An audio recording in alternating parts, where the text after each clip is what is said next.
किसान और उसके बेटे। एक बूढ़ा आदमी जो अपनी मृत्यु की आखिरी सांसें गिन रहा था, वो अपने आलसी और कामचोर लड़कों से परेशान था। उसने अपने लड़कों से अपनी एक आखिरी इच्छा बोली और कहा कि मैंने खेत वाली जमीन के नीचे एक खजाना छुपा कर रखा है। कुछ समय बाद उस आदमी की मृत्यु हो गई। उसकी मृत्यु के बाद उसके लड़के फावड़ा, भाला इत्यादि लेकर खेत में खजाना ढूंढने निकल पड़े। खजाने को ढूंढने के चक्कर में लड़कों ने पूरे खेत की खुदाई कर डाली। खजाना तो नहीं मिला, मगर तभी जोर की बारिश होने लगी। कुछ समय बाद खेत में लहलहाती हुई फसल दिखने लगी। मेहनत का फल सदैव मीठा ही होता है। दो दोस्त और भालू। दो दोस्त एक साथ चले जा रहे थे। उसी समय सामने एक खतरनाक भालू आ गया। अचानक उसे सामने देखकर वो दोनों घबरा गए। पहला दोस्त पेड़ पे चढ़ गया और पत्तों के पीछे छुप गया, मगर उसका दोस्त खुद को अकेला पाकर इतना डर गया कि वहीं बेहोश होकर जमीन पर गिर पड़ा। भालू ये जानने के लिए पास आया कि वो जिंदा है या नहीं और कान के पास जाकर उसे सूंघने लगा, क्योंकि वो मरे हुए जानवरों या इंसान का मांस नहीं खाता। फिर अचानक उसे मरा हुआ समझकर वो गुर्राने लगा और वहाँ से चला गया। पहला दोस्त नीचे उतरा और जोर जोर से हंसने लगा। अपने दोस्त का मजाक उड़ाकर वो बोला कि भालू बाबा तुम्हें गाना सुना रहे थे क्या? ऐसे दोस्तों पर कभी भी भरोसा मत करो जो आपकी मुसीबत के समय आपका ही मजाक उड़ाए। शेर, लोमड़ी और गधा। एक बार एक गधा और एक लोमड़ी खाने की तलाश में जंगल में घूम रहे थे। वो ज्यादा दूर गए भी नहीं थे कि तभी उन्होंने सामने से एक शेर को आते देखा। वो दोनों बहुत डर गए। लोमड़ी चालाक थी। उसने अपनी जान बचाने का एक उपाय सोचा। लोमड़ी ने शेर के कान में जाकर कहा कि अगर आप मेरी जान ना लो तो मैं इस गधे को आपका भोजन बना सकती हूँ। शेर ने लोमड़ी की बात मान ली और लोमड़ी के साथ चल पड़ा। लोमड़ी आगे आगे और शेर उसके पीछे पीछे। जंगल में शिकारियों ने जानवरों को पकड़ने के लिए एक जाल बिछाया था। लोमड़ी उसी रास्ते पर जा रही थी। फिर अचानक एक गड्ढे में गिरकर लोमड़ी ने अपनी जान बचा ली। तभी शेर ने पलटकर देखा कि गधा अभी भी वहीं था।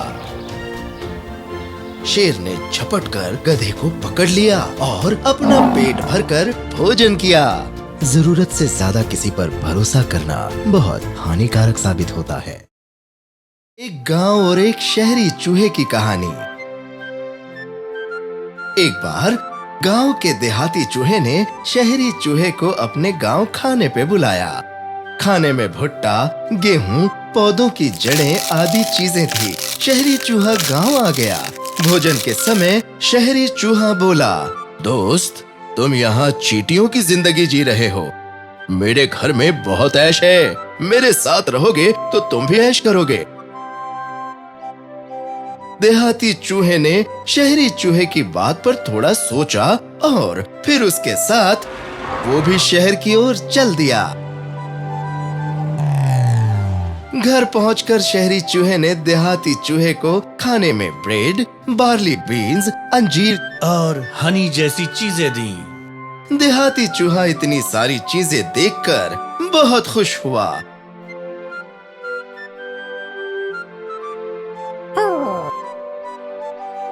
उन दोनों ने खाना अभी शुरू ही किया था कि कोई आदमी अंदर आ गया। दोनों चूहे डरकर बिल की ओर भागने लगे।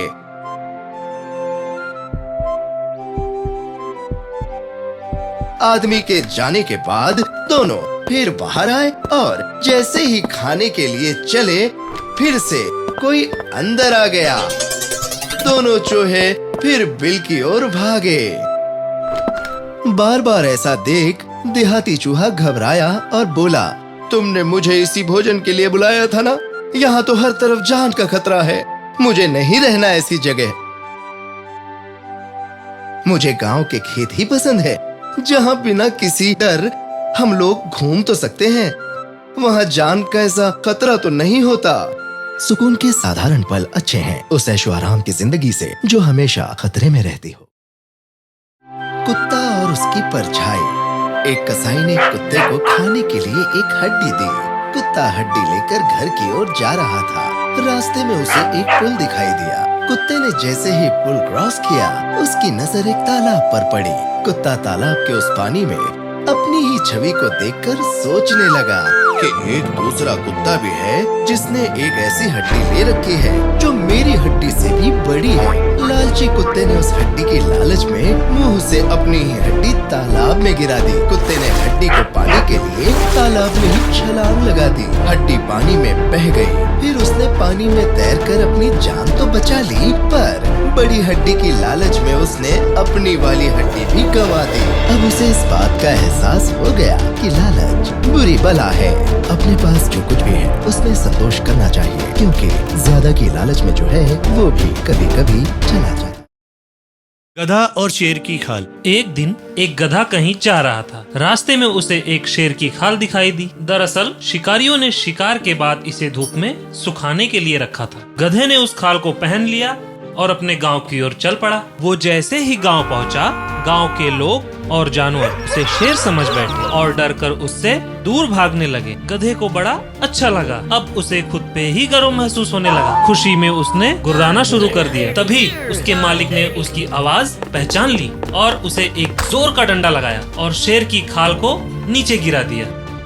ये सब देखकर एक लोमड़ी उस गधे के पास आई और उससे बोली, अच्छे कपड़ों से सच्चाई कितनी भी छुपा लो, मगर शब्दों से मूर्खता दिख ही जाती है। कुछ लड़के और मेंढक। एक तालाब के किनारे कुछ लड़के खेल रहे थे। तभी उनको कुछ मेंढक तालाब में दिखाई दिए, मगर उन लड़कों ने खेल खेल में सारे मेंढकों को मार डाला। तभी एक आखिरी बचे हुए मेंढक ने बोला कि बच्चों, ये कैसा खेल है तुम्हारा जो हमारी जान लेकर तुम्हें खुशियां देता है। अपनी खुशी के लिए कभी भी दूसरों को तकलीफ नहीं देनी चाहिए। एक दिन एक चरवाहा चारे की तलाश में अपनी भेड़ों के साथ जंगल की ओर जा रहा था। रास्ते में उसके दिमाग में एक प्लान आया कि क्यों ना गांव वालों को मूर्ख बनाया जाए। और फिर तभी भेड़िया आया चिल्लाते हुए गांव की ओर चल पड़ा। उसकी आवाज सुनकर गांव के लोग उसकी मदद के लिए दौड़ पड़े, मगर चरवाहे का झूठ देखकर सभी गांव वाले निराश हो गए। अब लोगों को मूर्ख बनाने में चरवाहे को मजा आने लगा। फिर ऐसा वो अक्सर करने लगा। एक दिन चरवाहा अपनी भेड़ों को चारा खिलाकर घर लौट ही रहा था कि सच में एक भेड़िया वहां आ गया। चरवाहा जोर जोर से आवाज लगाने लगा, भेड़िया आया, भेड़िया आया। गांव वालों को लगा कि चरवाहा फिर से मूर्ख बना रहा है। लोगों ने उसकी आवाज तो सुनी, मगर उसकी मदद के लिए कोई नहीं आया। गांव वालों को अपनी मदद के लिए आता ना देख वो गुस्से से लाल हो गया और सीधा गांव के मुखिया से शिकायत करने लगा। मुखिया ने चरवाहे से एक बात कही कि झूठ बोलने वाला इंसान कभी भी विश्वसनीय नहीं होता, वो चाहे कितना भी सच बोले।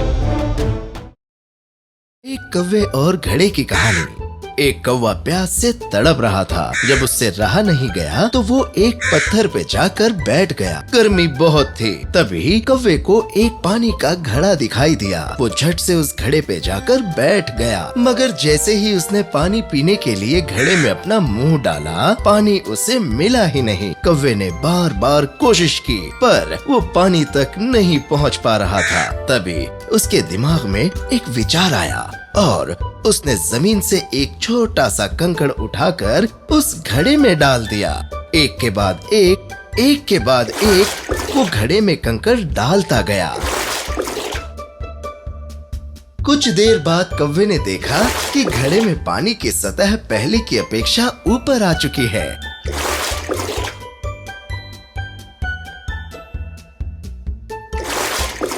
घड़े में पानी को ऊपर तक आता हुआ देखकर कौवा बहुत खुश हो गया और उसने पानी पीकर अपनी प्यास बुझा ली।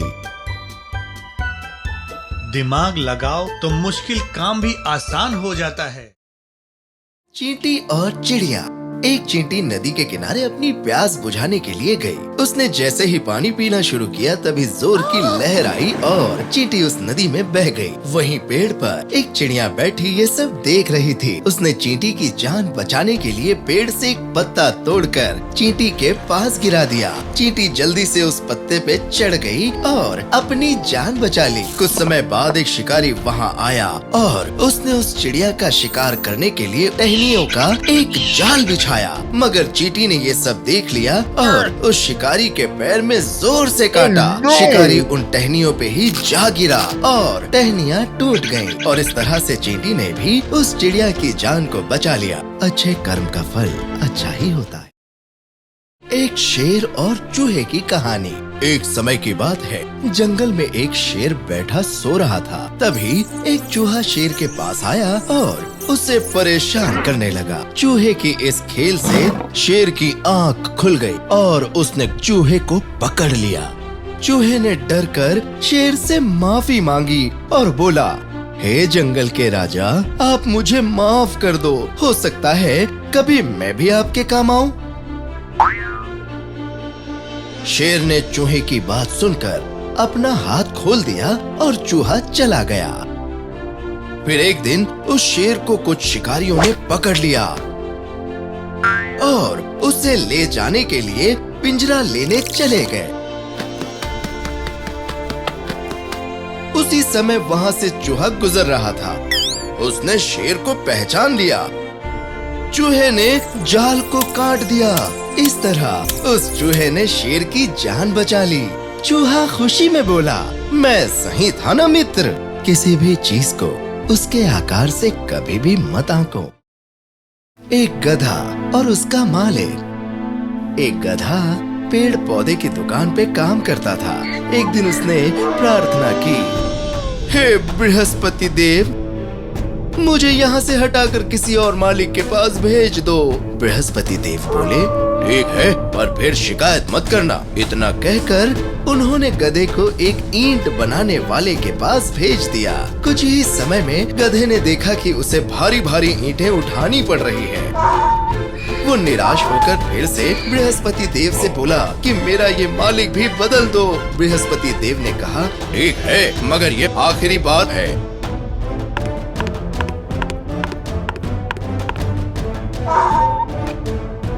इतना कहकर उन्होंने गधे को एक चमड़े वाले के पास भेज दिया। अब गधे ने अनुभव किया कि इस बार तो वो बहुत ही गलत हाथों में पड़ गया है। यहाँ तो उसे खाना भी नसीब नहीं हो पा रहा है। वो अब सोचने लगा कि यहाँ भूखा रहने से तो अच्छा है कि मुझे पहले वाले मालिक के वहाँ थोड़ी ज्यादा मेहनत ही कर लेनी चाहिए थी। जिसे एक जगह संतुष्टि न मिले उसे कहीं भी संतुष्टि नहीं मिल सकती। एक कंजूस और उसका सोना। एक कंजूस था जो हमेशा अपने पैसों से सोना खरीदता और उसे घर के बागीचे की जमीन में गाड़ देता। फिर हर हफ्ते उसे चेक करने जाता कि सोना सुरक्षित है या नहीं। एक लुटेरी की नजर उस कंजूस के सोने पे पड़ गई और मौका मिलते ही वो सारा सोना लेकर भाग गया। हमेशा की तरह कंजूस जब अपना सोना चेक करने के लिए वहाँ आया तो उसने देखा कि सोना वहाँ था ही नहीं। वो जोर जोर से रोने लगा। उसके पड़ोसी वहाँ आ गए। एक ने पूछा कि तुम लेकर तो नहीं गए यहाँ से? कंजूस बोला, नहीं। पड़ोसी बोला, फिर से चेक कर लो, शायद मिल जाए। आवश्यकता से ज्यादा धन का कोई महत्व नहीं होता। सिंड्रेला। एक समय की बात है, एक बहुत खूबसूरत लड़की जिसका नाम सिंड्रेला था अपनी सौतेली माँ और 2 सौतेली बहनों के साथ रहती थी। उसकी बहनें और माँ सिंड्रेला पर बहुत अत्याचार करती थी। उससे घर का सारा काम करवाती थी। एक दिन इन सभी को राजा के महल आने का निमंत्रण मिला। सिंड्रेला की बहनें और माँ सभी ने नए नए कपड़े बनवाए और सज धज रहे थे। लेकिन उन लोगों ने सिंड्रेला को घर पे ही अकेला छोड़ दिया और पार्टी में पहुंच गए। इस बात से सिंड्रेला बहुत दुखी थी और रोने लगी। तभी उसके सामने एक परी आकर खड़ी हो गई और सिंड्रेला से बोली, मैं परी हूँ, तुम दुखी मत हो, मैं तुम्हें पार्टी में भेजूंगी। इतना कहकर परी ने अपनी छड़ी घुमाई और जादू से सिंड्रेला के कपड़े नए कर दिए।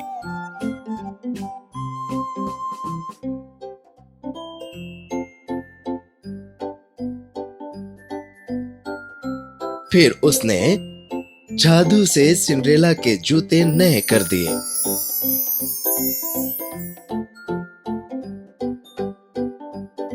अब वहीं पर 6 चूहे एक कद्दू के साथ खेल रहे थे।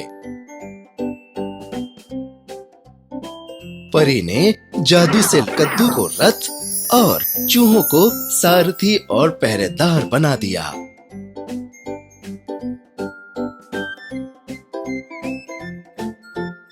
सिंड्रेला बहुत खुश होकर परी से बोली, थैंक यू परी, तुम बहुत अच्छी हो। इतना कहकर वो रथ पर बैठ गई। जैसे ही वो जाने के लिए रथ पर बैठी, परी ने सिंड्रेला से एक बात कही, सिंड्रेला, मेरी एक बात ध्यान रखना कि मेरा ये जादू आज सिर्फ आधी रात तक ही रहेगा। उसके पहले तुम्हें घर वापस आना है। सिंड्रेला जैसे ही राजा के महल के अंदर पहुंची, सौतेली माँ और सभी उसे उन कपड़ों में पहचान नहीं पाई।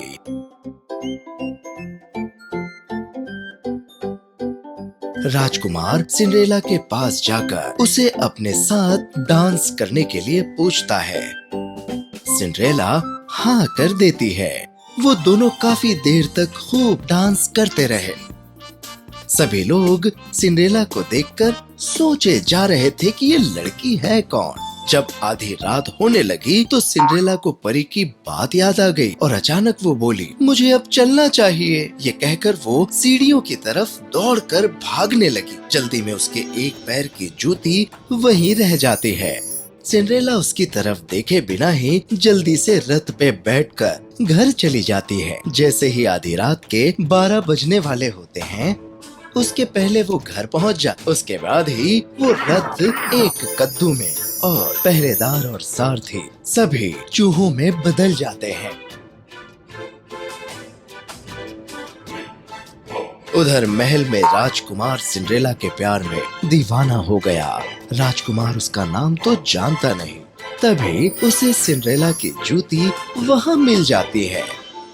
अब राजकुमार ने ये ऐलान कर दिया कि ये जूती जिस लड़की के पैर में फिट होगी, वो उसी लड़की से शादी करेगा। अगले दिन राजकुमार उस लड़की की तलाश में अपने नौकरों के साथ निकल पड़ा।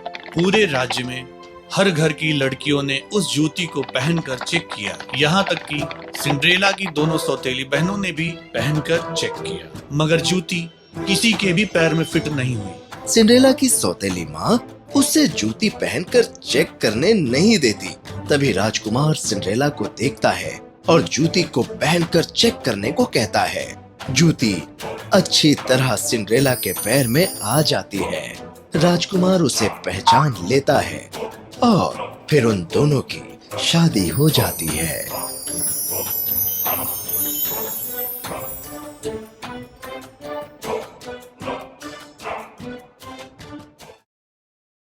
लोमड़ी और अंगूर। एक लोमड़ी पानी की तलाश में बाग में घूम रही थी। तभी उसे एक पेड़ पर एक अंगूर का गुच्छा दिखाई दिया। लोमड़ी के मुंह से राल टपकने लगी।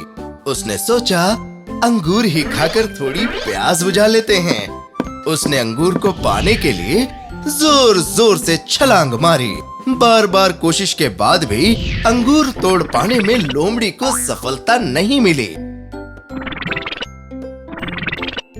लोमड़ी निराश हो गई और ये कहकर चली गई कि मुझे पता है कि ये अंगूर खट्टे हैं। हम अपनी असफलता का दोष बड़ी आसानी से किसी पे भी मढ़ देते हैं। मुर्गी और सोने के अंडे।